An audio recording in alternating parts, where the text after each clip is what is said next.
امام طبرانی نے اس بات کو بیان کیا الترغیب والترہیب 3 جلد صفحہ نمبر 300 عن ابی الدرداء رضی اللہ تعالیٰ عنہ قال، حضرت ابو الدرداء رضی اللہ تعالیٰ عنہ سے مروی ہے، قال رجل لرسول اللہ صلی اللہ علیہ وسلم، ایک شخص نے نبی اکرم صلی اللہ علیہ وآلہ وسلم سے عرض کی، دلنی علی عمل یدخلنی الجنہ، آپ مجھے کوئی ایسا عمل بتائیں کہ جو عمل مجھے جنت میں داخل کر دے۔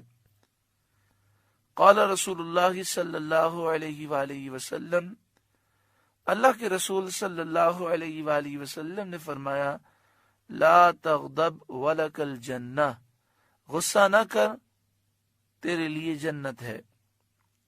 یعنی اگر جنتی بننا ہے تو غصے پر کنٹرول کر۔ دیکھیں، غصہ ایک انسان کی فطرت ہے، فطری تقاضے ہوتے ہیں کہ بات بری لگ جاتی ہے، غصہ آ جاتا ہے، تو اس سے تو انسان کو کنٹرول نہیں ہے، لیکن اب اس غصے کا اظہار نہ کرے، اور اگر اس غصے کا اظہار کرے تو شریعت کے حدود میں رہ کر کرے، کسی کی دل آزاری نہ کرے، کسی کا دل نہ دکھائے، کسی کی غیبت نہ کرے، چغلی نہ کرے، کسی پہ ظلم نہ کرے، کسی پر ہاتھ نہ اٹھائے، کسی کے حقوق پامال نہ کرے، شریعت کے حدود میں رہے، اور جو اس طرح کرتا ہے وہ گناہگار نہیں ہوتا۔ جہاں تک تعلق ہے غصہ پینے کا، تو یہ بات یاد رکھیے گا کہ دین کے معاملات میں انسان میں غیرت ہونی چاہیے، اور دین کے نقصان پر اس کا دل جلنا چاہیے، اور غصہ بھی آنا چاہیے، لیکن اس غصے کا اظہار شریعت کے دائرے میں رہ کر ہونا چاہیے۔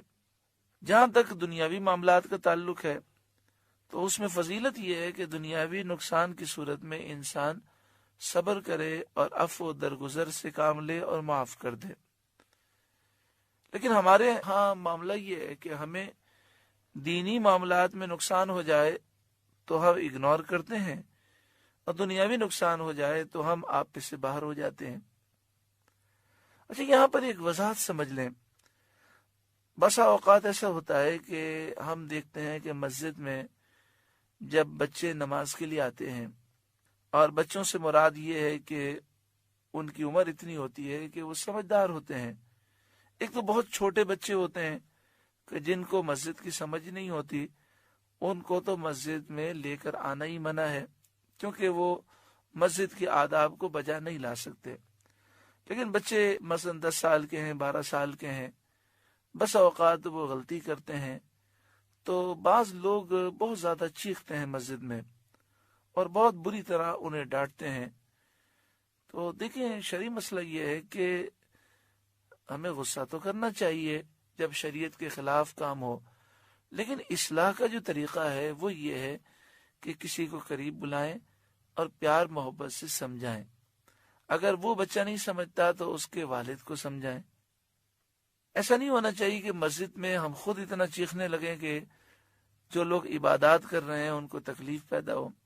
اسی طرح بسا اوقات بعض لوگ اصلاح کا انداز ایسا اختیار کرتے ہیں کہ سامنے والے کی اصلاح نہیں ہوتی بلکہ وہ دین سے مزید دور ہو جاتا ہے۔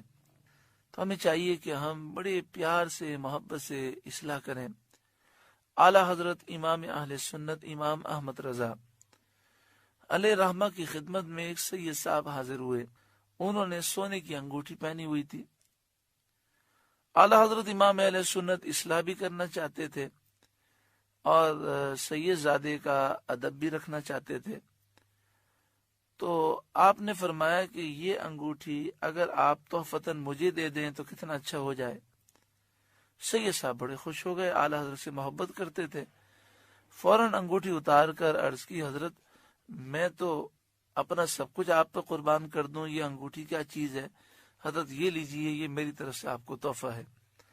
اعلی حضرت نے جزاک اللہ خیرہ کہہ کر شکریہ ادا کر کے وہ انگوٹھی رکھ لی۔ پھر آپ نے یہ انگوٹھی سنار کو بھیجی اور اس میں مزید سونا ملا کر عورت کا ایک زیور آپ نے تیار کرایا، اور پھر